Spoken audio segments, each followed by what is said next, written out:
దివ్య సాధనలు YouTube channel కు స్వాగతం. ఈ రోజున సాధకుల కోసం శక్తివంతమైన దుర్గాదేవి రక్ష మంత్ర సాధన గురించి చెప్పబోతున్నాను. ముందుగా మా ఛానల్ ని కొత్తగా చూస్తున్న వారైతే సబ్స్క్రైబ్ చేసుకోండి. అలాగే ఈ వీడియోని లైక్ చేయండి, అందరికీ షేర్ చేయండి.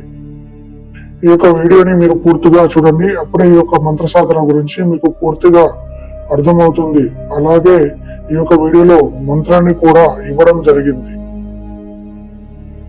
ఈ యొక్క దుర్గాదేవి రక్షా మంత్ర సాధన సిద్ధి ద్వారా అమ్మవారు మిమ్మల్ని ఎల్లప్పుడూ రక్షిస్తూ ఉంటుంది.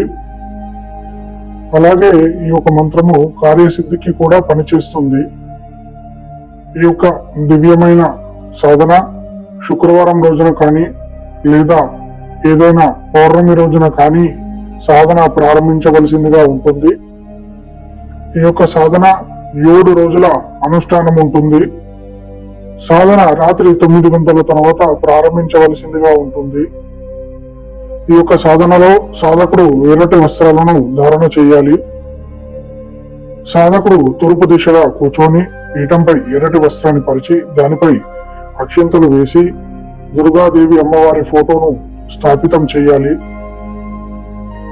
అమ్మవారికి ఒక చునరి, డజన్ ఎర్రటి గాజులను, గౌరీ సామాన్ సెట్టును, ఒక కొబ్బరికాయను సమర్పించవలసిందిగా ఉంటుంది. అమ్మవారికి ఆవు నెయ్యితో దీపం వెలిగించాలి. ఆ యొక్క దీపము దిశ సాధకుడిని చూస్తూ ఉండాలి. అమ్మవారికి పంచోపచార పూజలు చేసి నైవేద్యముగా పాయసాన్ని మరియు 5 రకాల మిఠాయిలను నైవేద్యముగా సమర్పించాలి. ఆ తర్వాత దుర్గాదేవి అమ్మవారికి సంకల్పం చెప్పుకొని సాధన ప్రారంభించవలసిందిగా ఉంటుంది. సంకల్పంలో ముందుగా సాధకుని యొక్క పేరు, తల్లిదండ్రుల పేరు, గోత్రనామాలు చెప్పుకొని ఈ యొక్క సాధన దేని కొరకు చేస్తున్నారో అమ్మవారికి సంకల్పం చెప్పి సాధన ప్రారంభించవలసిందిగా ఉంటుంది. ముందుగా గణపతి మంత్రాన్ని ఓం గం గణపతయ నమః అనే మంత్రాన్ని 108 సార్లు మంత్రజపం చేయవలసిందిగా ఉంటుంది. ఆ తర్వాత ఓం నమః శివాయ అనే మంత్రాన్ని 108 సార్లు మంత్రజపం చేయాలి. మీకు ఒకవేళ గురువు ఉన్నట్లయితే గురు మంత్రాన్ని ఒక మాల మంత్రజపం చేయండి. లేని వారు ఓం గురుభ్యం నమః అనే మంత్రాన్ని ఒక మాల జపించండి. మూల మంత్రం ఈ ప్రకారంగా ఉంది.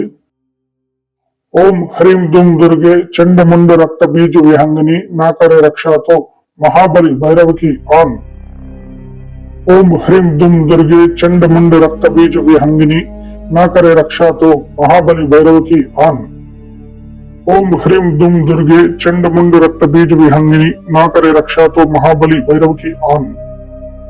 ఈ యొక్క దివ్యమైన సిద్ధి మంత్రమును ప్రతిరోజు 11 మాలల మంత్రజపం చేయవలసిందిగా ఉంటుంది.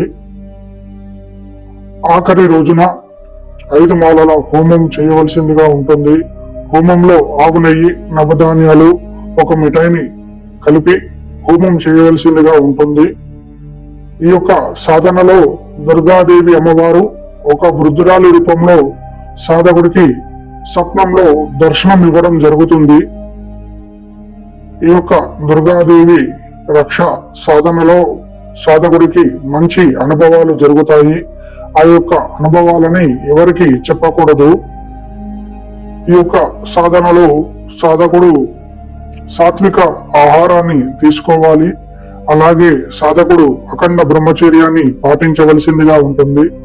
అప్పుడే ఈ యొక్క దివ్యమైన మంత్రసిద్ధి మీకు కలుగుతుంది. ఈ యొక్క దివ్యమైన సిద్ధి మంత్రాన్ని గురుముఖతగా గురుపదేశం తీసుకొని సాధన చేసినట్లయితే సాధకుడు మంచి సత్ఫలితాలు పొందగలుగుతాడు. ఈ యొక్క వీడియో మీకు నచ్చినట్లయితే లైక్ చేయండి, షేర్ చేయండి, సబ్స్క్రైబ్ చేసుకోండి. సర్వే జన సుఖినో భవంతు.